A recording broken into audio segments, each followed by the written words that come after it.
वॾे वहल में पइजी वियासीं, वॾे कहर में पइजी वियासीं, किरोना खुटे ई नथी।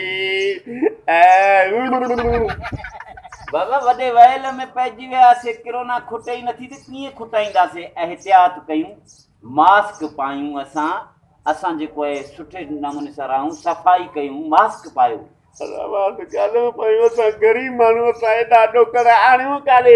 अॻे 10 रुपए में मिलंदी हुई न इहा ई मास्क, हाणे 250 रुपया 300 रुपया घटि में घटि जॾहिं ॿाहूं था बसूं त 60-70 वठनि था। असांखे चढ़ी वई आहे बाबा। मास्क न आहे, रूमाल अथई न, तो वटा मूं वटा, इनखे पंहिंजे हिसाब सां वेहूं त कुझु पंहिंजे हिसाब सां मुंहं ते ॾेई छॾियूं त भलो आहे न।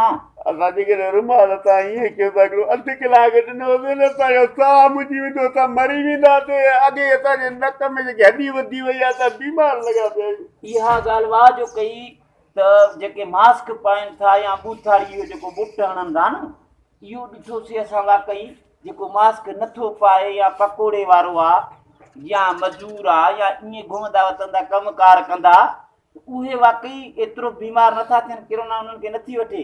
जेको मास्क पाइनि था पोइ साह मुंझण सां थिए असली ॻाल्हि इहा न हुन छा कजो त काॾे वञूं, काॾे वञूं त असां वेल में आहियूं गरीब माण्हू।